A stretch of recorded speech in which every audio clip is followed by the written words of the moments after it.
서상목 칼럼 균형시대는 우리 사회의 다양한 현안과 문제를 냉철한 머리, 그러나 뜨거운 가슴으로 균형 있게 탐구해보고자 합니다.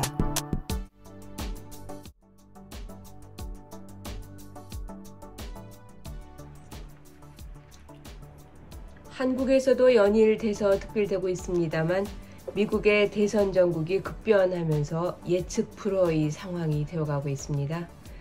우선 서 박사께서 현재 상황에 대해서 간단히 설명해 주시기 바랍니다. 요즘 그 미국의 대선 전국을 보면은 한편에 아주 재밌는 드라마를 보는 것 같습니다. 네. 재밌는 드라마의 특징이요. 뭐 액션도 많고 다음에 스토리가 어떻게 전개될지 네, 그렇죠. 알 수 없는 거 아닙니까? 네, 그렇죠. 그래서 아시는 대로 이제 지난 6월 27일 네. 뭐 한 달도 채 안 됐네요. 네. 그때 이제 CNN TV 토론이 처음으로 있었습니다. 네, 네. 그때 바이든이 상상외로 고령으로 굉장히 고전하는 모습을 미국 국민은 물론이고 전 세계가 봤거든요. 네, 네. 그러면서 이제 서서히 바이든 이제 나이가 들어서 안 되겠다. 네. 후보 교체해야 되는 거 아니냐.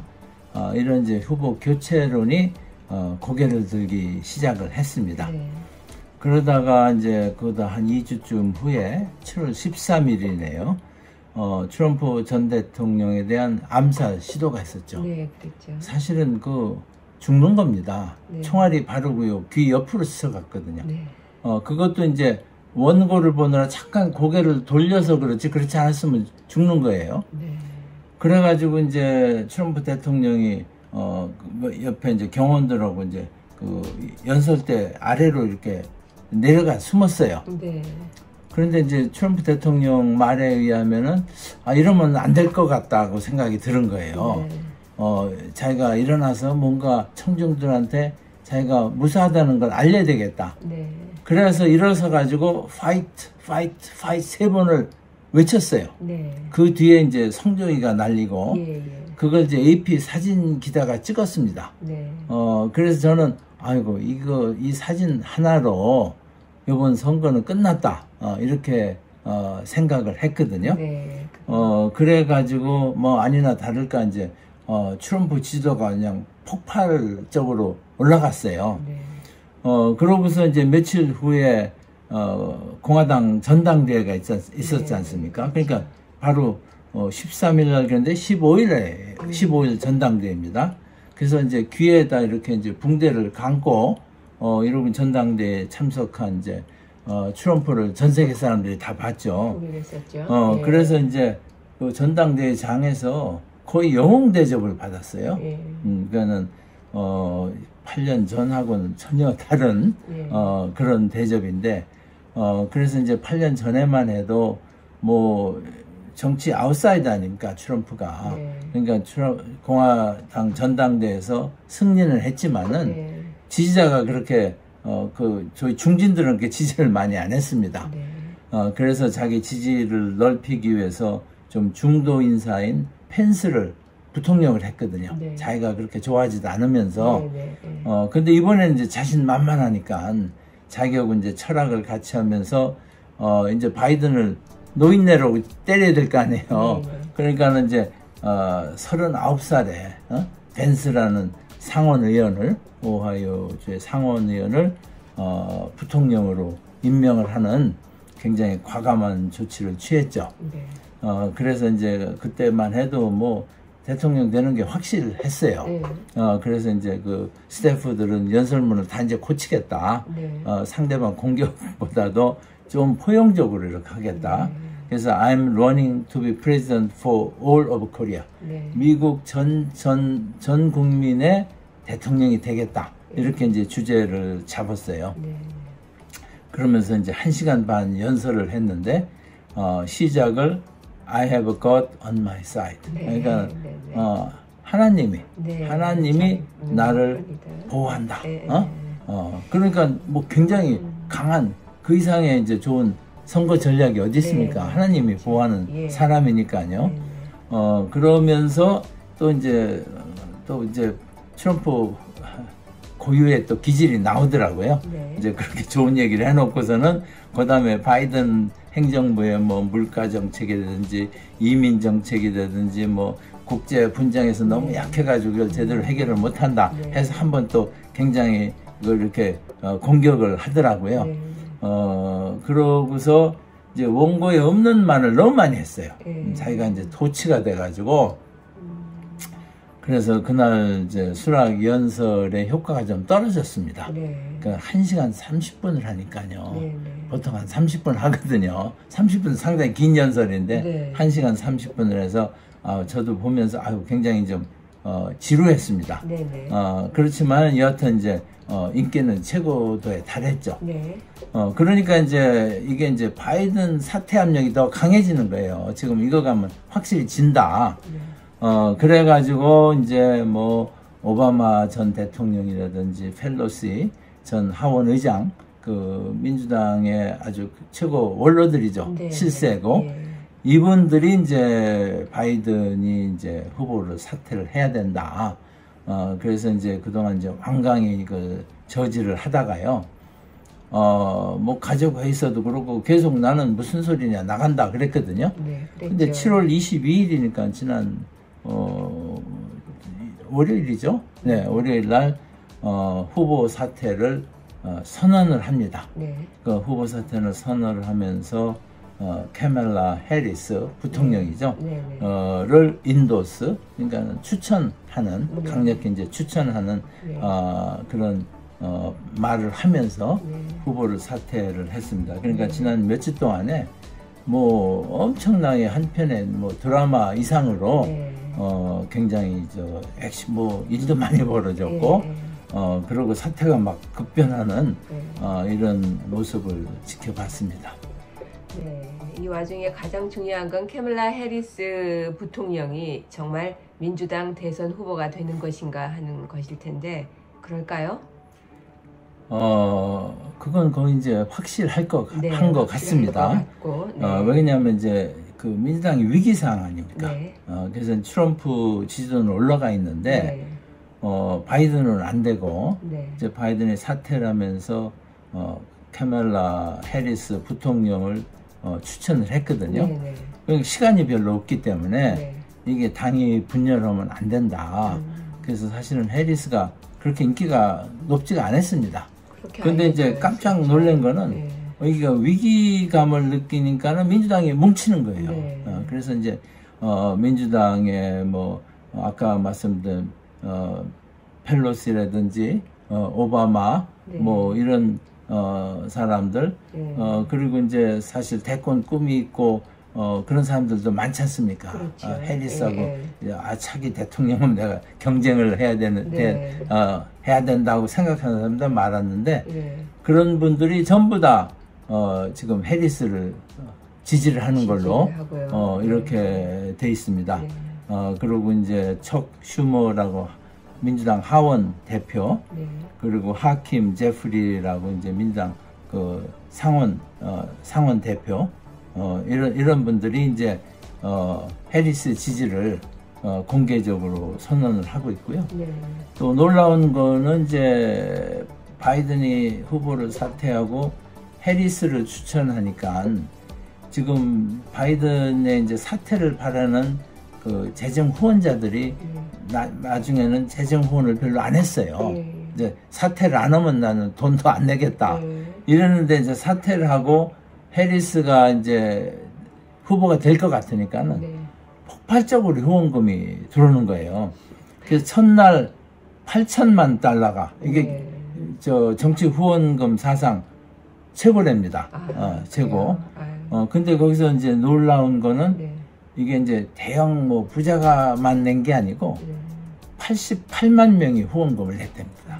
그러니까 민주당은 다수가 여기 이제 후원금을 낸 여기에 후원금 모금에 참여를 한 거죠. 그리고 그 88만 명 중에 60%가 정치 후원금을 처음 낸 사람이 됩니까? 그러니까 이제 새로운 후원자들이 이제 생긴 거예요. 간절하군요.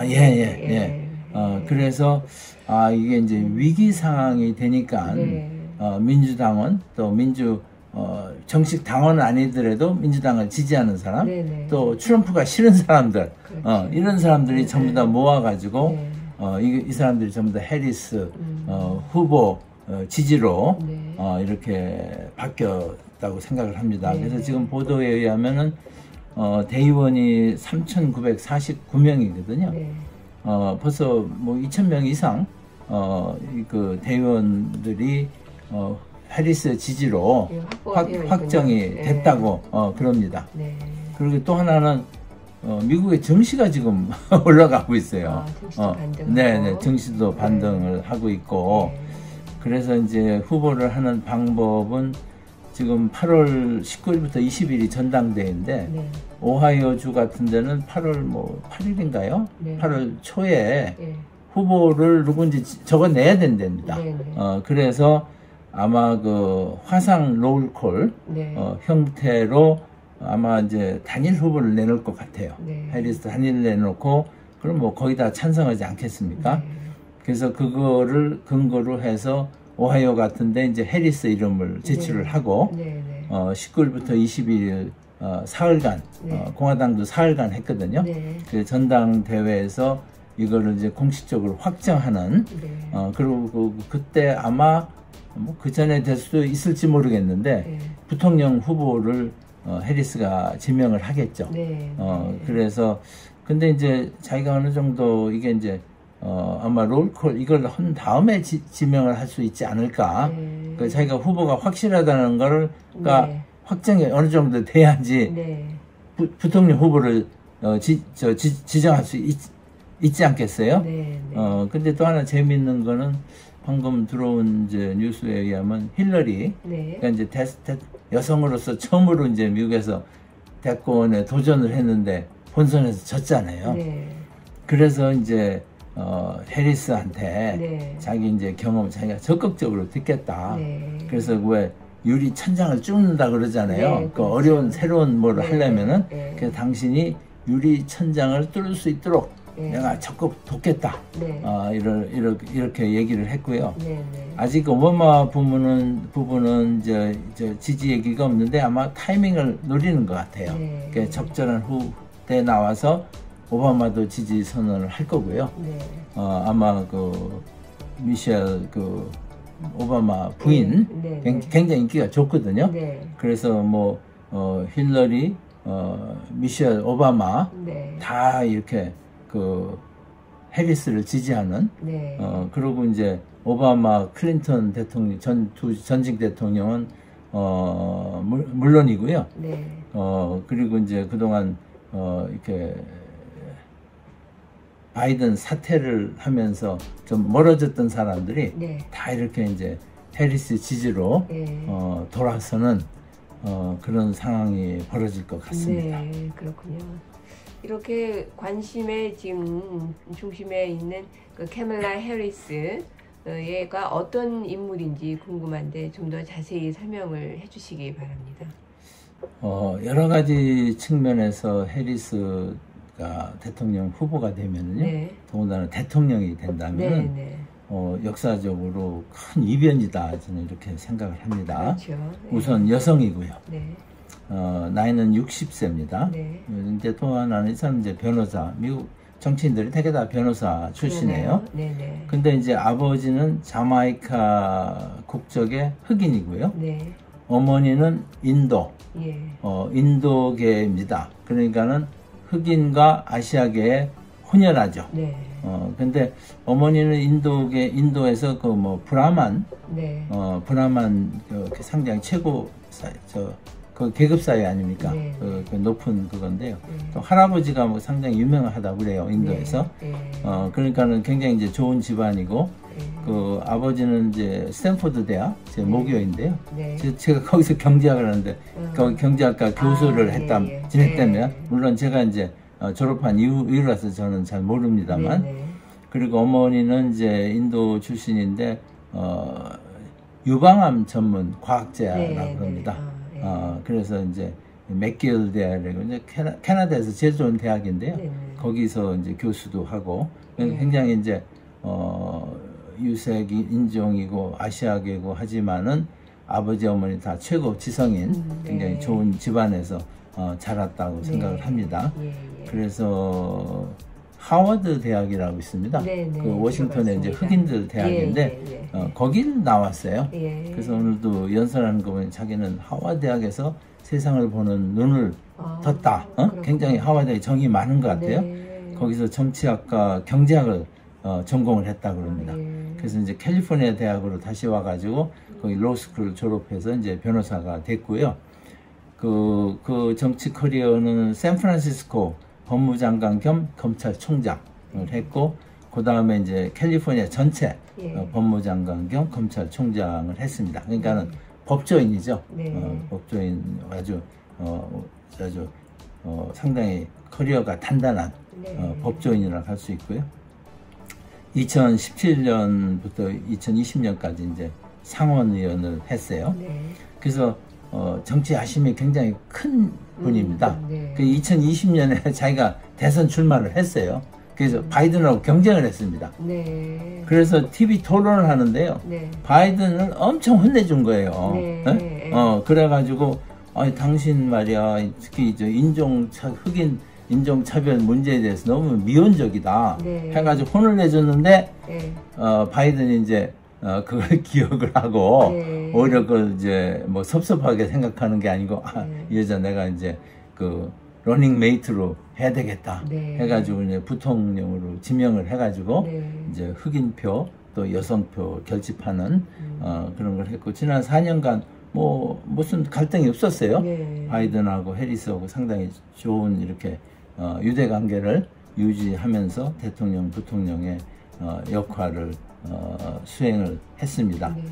그런데 이제 하나 문제는 그 미국 남부 국경에 이제 그 멕시코하고 그 국경에서 불법 이민자들이 남미에서 많이 오고 있거든요. 네. 그게 이제 골칫덩어리인데 그 문제를 해리스 부통령한테 책임을 맡겼습니다. 네. 근데 이 문제가 잘 해결이 안 되거든요. 물론 네. 해결하기 어려운 과제고, 네. 이거를 좀 해결하기 위한 입법도 했는데, 공화당이 협조를 안 해주는 거예요. 네. 입법을 해서 좀 해결이 되면은 선거에서 자기네들이 불리하지 않습니까? 네. 그래서 공화당이, 문제가 해결 안 되게, 입법에서 도와주지 않아가지고 이 문제가 아직도 남아 있습니다. 그래서 이게 이제 최고, 약점, 민주당의 약점이고 동시에 해리스의 약점이 될 것으로 이렇게 생각을 하고, 네. 전에도 한번 말씀드렸지만 미국의 이제 여성의 낙태 권리가 네. 큰 이슈 아닙니까? 네. 그쪽은 아마 특히 여성표를 하는데 해리스가 거기 앞장서고 있거든요. 네. 그래서 이거는 해리스한테 특히 민주당한테 플러스 네. 포인트가 될 수 있다. 네. 그리고 정치 성향은 어떻게 보면 트럼프하고 정반대죠. 네. 그 사실 바이든은 민주당에서 좀 중도 쪽에 가깝습니다. 네. 근데 이제 해리스는 확실히 진보거든요. 네. 민주당에서도 네. 특히 이제 캘리포니아가 상당히 진보적인 네, 진보적인 주입니다. 네. 그래서 정반대죠. 정반대죠. 트럼프는 아주 보수 중에서 꼴통 보수 쪽이 아닙니까? 네, 네. 그래서 이번 대선은 굉장한 그런 정책적인 토론, 미국이 어떤 방향으로 가야 되느냐, 네. 그 근본적인 방향에 대한 토론이 굉장히 활발히 진행이 될 거고, 거기에 대해서 미국 유권자들이 선택을 하는 네. 굉장히 중요한 선거가 될 것 같습니다. 네, 상당히 이제 관심이 이렇게 네. 가는 부분입니다. 해리스의 민주당 그 대선 후보 당선이 이제 확실히 말씀하신 대로 이제 확실해짐에 따라 누가 해리스의 부통령 후보가 될 것인지에 대한 또 관심 또한 높아지고 있는데요. 이에 대해서 좀 더 자세하게 말씀 좀 해주시면. 부통령 후보가 중요할 때도 있고 네. 중요하지 않을 때가 있습니다. 네. 근데 해리스 경우는 굉장히 중요한 것 같아요. 네. 왜냐하면 해리스가 여성이고 네. 또 흑인, 아시아계 혼혈하거든요. 네. 네. 그러니까는 그거를 이제 보완해주는 후보가 그렇죠. 필요한 예, 거예요. 예, 그러니까 여성이면 안 됩니다. 네. 남성해야 되고 네. 백인해야 돼요. 예. 백인 남성. 그리고 저도 여러 번 말씀드렸습니다만 미국에서는 스윙 스테이트가 굉장히 중요하거든요. 그게 이제 중부 소위 그 러스트 벨트라고요. 네. 옛날 산업도 지역인데 요즘 이제 산업이 나오면서 굉장히 어려운 지역 그쪽에 표를 얻을 수 있는 가급적 그쪽 출신이어야 되는 거죠. 네. 카멜라 해리스는 캘리포니아 출신이거든요. 네. 그 캘리포니아 출신은 부통령 절대 할 수가 없죠. 네. 그러니까는 중부 쪽에 네. 표를 얻을 수 있는 그리고 또 하나는 이건 제 생각인데 해리스가 그 진보 성향이 좀 강하기 때문에 네. 부통령 후보는 좀 중도적인 사람을 하는 게 좋겠다. 아, 예. 그리고 해리스가 주지사나 뭐 장관이나 이런 걸 안 했거든요. 네. 그러니까는 상원의원보다는 행정 경험이 있는 그러니까 아마 네. 주지사 중에서 하는 게 좋지 않을까. 네. 그래서 제가 이제 보니까는 한 세 사람 정도가 눈에 띄네요. 네. 조시 샤피로라고요. 네. 이 사람은 이제 펜실베니아주 여기 스윙 스테이트 중에서 굉장히 중요하답니다. 네. 네. 이 사람은 51살, 네. 51 나이도 굉장히 젊네요. 네. 그래서 주지사를 이제 두 번 재임했고요. 예. 그래서 이 사람은 뭐 자기도 이제 앞으로 대권 주자야 되는데 일찌감치 해리스 지지를 선언을 했어요. 예. 그래서 거기가 지금 가장 유망한 부통령 후보로 지금 부상을 하고 있고요. 네. 또 로이 쿠퍼라고 남자고 57세 네. 여기 이제 노스캐롤라이나 주지사인데 여기가 공화당 지지세가 굉장히 강하답니다. 네. 네. 여기서 이제 공화당을 꺾고 네.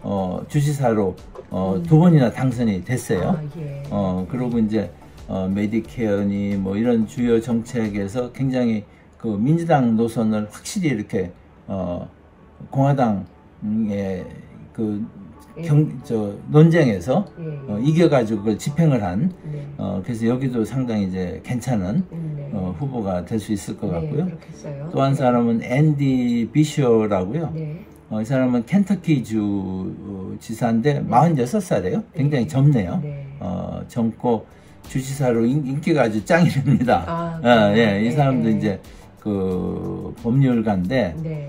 아버지가 거기서 두 번이나 주지사를 했대요. 아, 예. 그러니까 어떻게 보면 이제 금수저죠. 네. 그래서 그게 이제 약간 마이너스가 될 수 있을지 모르겠습니다. 네. 그리고 이제 그 외에 지금 뭐 교통부 장관은 핏 푸티크라고 그러는데 이분 42살 나이도 젊고 굉장히 똑똑하고 하버드 대학 나오고 뭐 로드 스칼라고 한데 네. 이 사람이 이제 하나 흠이 동성주의자입니다. 네. 네. 그래서 뭐 결혼까지 했다나 그래요. 네. 그래서 그거는 좀 위험 부담이 있는 것 같고요. 네. 그 다음에 이제 그레첸 윗머라고 미시간주 주지사인데 여성입니다. 네, 네. 이제 근데 이제 본인이 이걸 알고 나는 이제 미시간 안 떠난다 했어요. 네. 근데 내가 이제 해리스를 돕는데 네. 그래서 아마 선거 무슨 그 선거위원장 같은 뭐를 자임을 한 것 같아요. 네, 네. 왜냐면 여성은 안 되거든요. 여성 대통령, 여성 부통령 하면은 네. 이건 이제 이길 수가 없죠. 네. 그래서 그건 스스로 상당히 괜찮은 분인데 그렇고 또 하나 이제 괜찮은 사람은 게빈 뉴섬이라고 캘리포니아 주지사입니다. 네. 57세 남성이고 여기도 이제 사업가도 출시했고 샌프란시스코 시장도 해서 상당히 이제 미래의 주로 이렇게 떠오르고 있는데요. 네. 여기도 캘리포니아니까 안 됩니다. 네. 해리스가 캘리포니아 또 캘리포니아 예, 사람을 그렇죠. 부통령으로 하면 안 되거든요. 그래서 제가 뭐 누구가 될지 제가 보기엔 앞에 세 사람 중에서 하나가 될 가능성이 상당히 높지 않은가 이렇게 생각을 하고 있습니다. 아, 네. 네. 그렇게 보시는군요. 네. 네. 트럼프가 부통령 후보로 오하이오주 상원 의원인 그 J.D. 벤스를 지명을 했고 또 그에 관해서도 이야기가 많이 나오고 있는데 벤스 지명의 그 정치적 의미가 어떤 것인지 좀 궁금합니다. 이것도 굉장히 파격적인 조치거든요. 그렇죠. 아무도 39살의 벤스가 트럼프의 부통령 러닝메이트가 될 거라고 생각을 못했습니다. 네, 네. 그래서 아까 이제 말씀하신 대로 상당히 이제 트럼프가 자신만만한 상태였거든요. 네. 그러니까 좀 파격적인 내가 예. 인사를 할 수 있다고 이렇게 네. 생각을 한 것 같아요. 예. 그래서 이제 벤스는 나름대로 자기 스토리가 인생 스토리가 있는 사람입니다. 네. 그 힐빌리의 노래, 힐빌리 엘러지라는 네. 일종의 자기 회고록이라는 책을 썼는데요. 네. 이게 뭐 전국적으로 막 베스트셀러가 돼가지고 네. 뉴욕타임스 뭐 베스트셀러 리스트에도 나오고 영화도 만들어졌어요. 제가 며칠 전에 넷플릭스에서 이 영화를 네. 봤거든요. 네. 네. 상당히 괜찮은 영화입니다. 네. 한번 이거 들으시는 분들은 네. 이제 넷플릭스 들어가면 있거든요. 네. 한번 보시면 굉장히 좋은데요.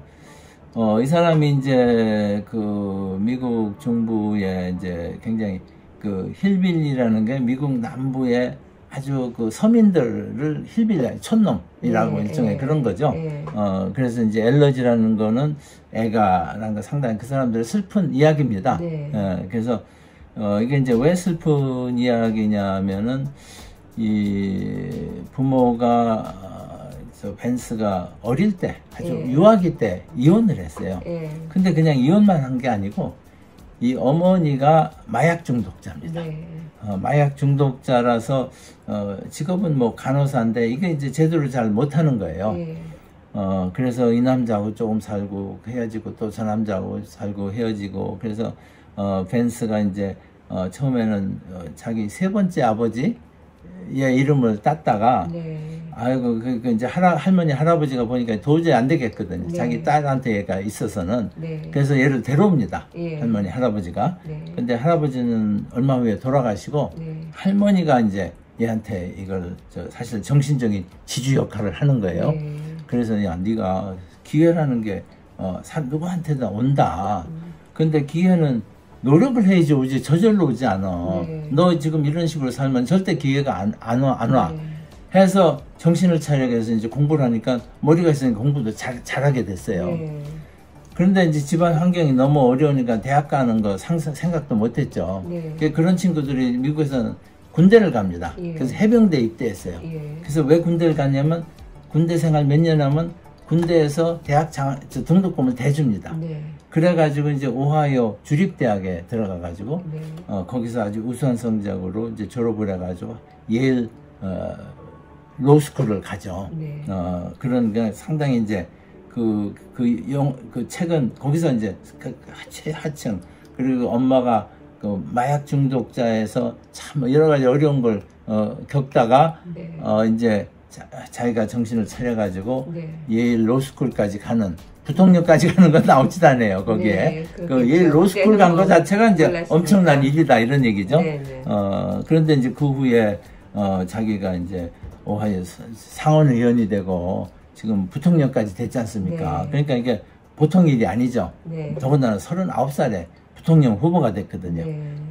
그래서 지금 상당히 벤스가 어떻게 보면 히트를 친 거예요. 네. 카드를 잘 뽑았죠. 평범한 네. 사람보다도. 네. 근데 이제 벤스는 또 실리콘밸리에서 벤처 사업가로도 일했습니다. 네. 그래서 그 정치적으로는 이렇게 포퓰리즘적 보수주의자 네. 약간 좀 이게 안 맞는데요. 네. 굉장히 대기업을 싫어합니다. 대기업의 네. 횡포에 대해서. 네. 특히 이제 실리콘밸리에서 이제 벤처 캐피탈리스트를 하면서 거기 실리콘밸리에 그 IT 대기업들이 있지 않습니까? 네, 네. 그들의 이제 횡포를 본 거예요. 네. 그 이제 작은 조그만 이제 벤처 하면은 걔네들 달러부터 그거 망하게 하거든요. 그래가지고 이제 그거에 대해서 뭔가 규제를 해야 된다 이렇게 생각을 하고 역시 이제 이게 이 친구가 좀 촌사람이라 굉장히 이제 이민 엔타 이미그레이션 이민을 반대하는 네. 이제 그런 거 그게 이제 트럼프하고 일맥상통하는 거예요. 네. 그런데 저 공화당답지 않게 굉장히 친노동자입니다. 네. 친노동자. 근데 이제 반강성 노조. 그러니까 네. 강성 노조는 반대하지만 친노동자. 네. 이렇게 이제 얘기를 하고 있고요. 네.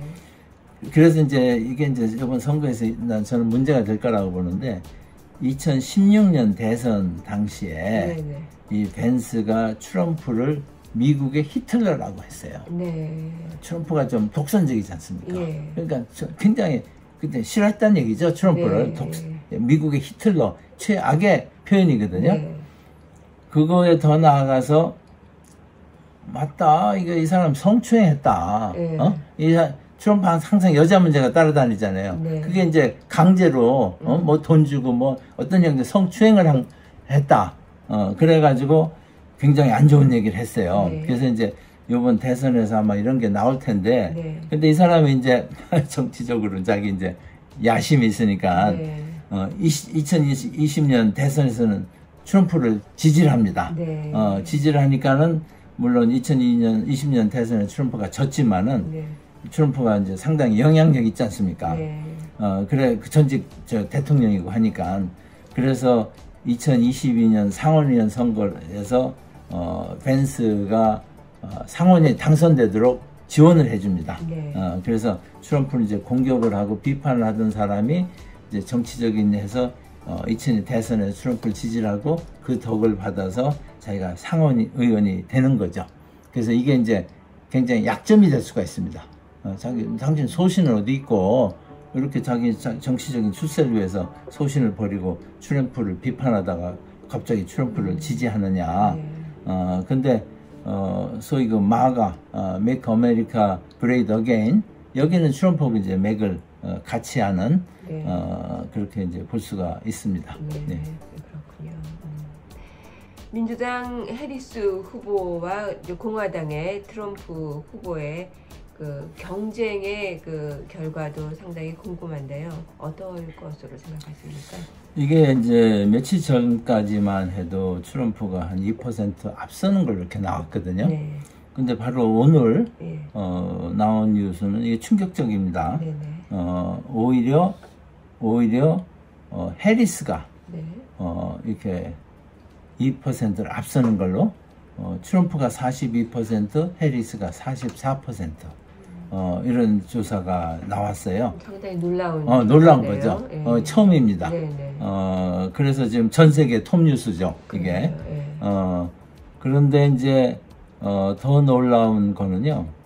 그 지금 로버트 케네디 주니어가 지금 제3 인디펜던트 무소속으로 지금 출마를 하고 있거든요. 네.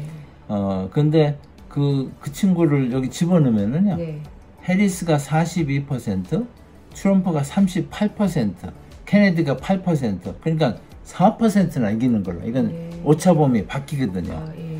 그래서 오늘 하루 종일 이게 이제 전 세계 톱 뉴스입니다. 네네. 그러니까는 해리스가 이길 수 있다. 네. 지금 아직 공식 후보도 안 됐는데, 네. 부통령 후보 지명도 안 했는데, 트럼프를 이기는 걸로 나오거든요. 네. 그래서 저는 사실 이제 해리스가 이길 확률이 상당히 있다. 네. 한국한테는 좋은 일이죠. 네. 트럼프는 이 불확실성이 많아가지고 경제도 그렇고 뭐 대북 관계도 그렇고 지금 여러 가지 이제 트럼프가 대통령이 되면은 걱정스러운 바가 상당히 있거든요. 그런데 이런 이제 조사가 나왔는데요. 그것도 이제 그 조사에서 뭘 물어봤냐면은 누가 정신적으로 예리하고 도전에 대처할 수 있는가 했더니 56%가 해리스는 그걸 갈 수 있다 나왔는데 네. 트럼프는 49%만이 그렇다고 나왔어요. 예. 그리고 이제 민주당 유권자의 91%가 해리스에 대해서 호의적이고요. 예. 바이든에 대해서는 80%, 그러니까 바이든보다 더 이제 민주당원들이 더 지지를 하는 거죠. 그리고 이제 또 재미있는 거는 민주당 지지자의 75%가 경선 없이 해리스를 후보를 확정해야 한다고 생각한다. 이래서 이거는 굉장히 해리스한테 유리한 거고요. 네. 대선 이제 앞으로 뭐 한치 앞을 알 수가 없죠. 네. 그런데 제 생각에는 트럼프를 얘기하는 거 보면은 굉장히 상대방을 비방을 하고요. 네. 강하긴 한데 약간 좀 저질입니다. 네. 근데 해리스는 뭐 검사답게 네. 굉장히 논리적이거든요. 예.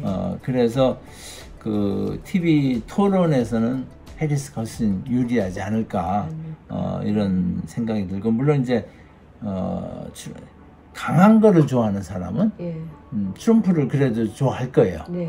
그런데 뭔가 합리적으로 생각하는 사람들은 네. 특히 이제 중도표, 지금 이제 핵심이 중도표 공략이거든요. 네. 중도표 공략에서는 트럼프 같이 괜히 뭐 큰 소리 치고 막 남 비방하고 말도 험하게 하는 사람보다는 해리스 같이 논리적이고 이렇게 하는 사람이 더 유리하지 않을까. 그래서 앞으로 알 수는 없지만은 해리스가 승리할 가능성도 상당히 있다. 그래서 우리는 해리스가 승리하는 할 때 우리가 해야 될 일, 트럼프가 승리할 때 해야 될 일, 두 가지를 다 생각을 해야 된다, 이렇게 생각을 합니다. 네, 그렇겠습니다. 해리스 행정부의 정책이 있어야 할 텐데 그것은 바이든 행정부와 어떻게 다를까도 또 궁금해지는데요. 어떻게 생각하십니까? 뭐 아무도 정확히 얘기할 수는 없죠. 네. 그런데 제 생각에는 크게 다르지 않을 것이다. 다르지 않을 것이다. 그 이유는 아까 말씀드린 대로 바이든은 원래 중도인데요. 네. 대통령이 당선되고 해리스를 부통령으로 영입을 하면서 상당히 해리스 라인을 많이 쫓아갔습니다. 네. 그래서 중도표를 좀 잃었죠. 그래서 그래서 지금 해리스 정책과 바이든 정책은 상당히 공통점이 많을 것이다. 저는 그렇게 생각을 합니다. 그래서 외교안보 분야에서는 아시는 대로 이제 바이든이 같이 외교를 했거든요. 그러면서 이제 중국에 대해서는 좀 반중국 정책을 했지만은 처음에는 완전히 디커플링 중국을 이제 하다가 이제 기업인들도 그러면 너무 경제적인 피해가 많다 해가지고 디리스킹 중국에 너무 의존하지 않는 이런 걸로 됐는데 아마 그게 합리적인 저충이죠. 그런 건 유지가 될 것 같고요. 이제 우리 한반도 정책도 대체 같은 톤을 유지할 거다 이렇게 생각을 하고 대내 정책에서는 이제 바이든이나 마찬가지로 고소득층에 대해서 좀 과세를 강화를 해야 된다. 그거는 추진을 할 것 같고요. 그리고 이제 전통적으로 바이든의 친노조 정책인데 아마 그것도 유지를 할 것 같고 지금 이제 우리나라 관계는 프렌드 쇼링 그러니까 이제 중국을 배제하면서 한국이나 멕시코가 자기 이제 우방국들한테는 미국에 자꾸 투자를 해가지고 경제 동맹 관계를 하는 그런 것도 유지가 될 거기 때문에 우리 기업들이 지금 이제 트럼프가 되면 어떻게 트럼프가 된다 그러면 지금 반도체니 지금 배터리 공장 굉장히 이제 미국 정부에서 보조금을 많이 줘서 투자를 결정했지 않습니까? 그거 다 없애겠다고 지금 트럼프 나오거든요. 그래서 지금 한국 대기업들이 지금 비상입니다. 그래서 이렇게 해리스가 되면은 그런 걱정은 좀 덜 수 있지 않나 이렇게 생각이 들고 또 하나는 지금 트럼프가 뭘 하겠다 그러냐면 되면은 전부 다 관세 10% 20% 관세를 매기겠다는 뭐 중국에서 한 100% 하고요. 그렇게 되면 딴 나라도 이제 보복 관세를 하고 그러면 이제 세계적인 공황이 옵니다. 세계적인 공황이 전에 대공황 때 바로 이제 그렇게 됐거든요. 그러니까는 트럼프가 뭐 사업은 했어도 경제는 모르는 것 같아요. 경제는 이게 이렇게 되면은 미국도 망하고 다 망하는 거거든요. 그래서 그런 걱정도 해리스가 되면 없어지지 않나 이렇게 생각이 됩니다. 네, 그렇군요. 뭐 어느 부분은 말씀은 해주셨지만 이제 2기 트럼프 행정부의 정책 이 1기하고는 좀 어떻게 다를까요? 저는 뭐 1기하고 매기를 같이 하는데요. 이제 이번 되면은 더 이제 자신 있게 더 강력하게 추진할 겁니다. 그래서 아까 이미 이제 말씀드렸기 때문에 반복을 하지 않겠는데요. 우리가 이제 걱정되는 부분이 굉장히 많죠. 경제 정책 이제 우리가 지금 투자를 했는데 거의 보조금을 안 준다고 그러고요.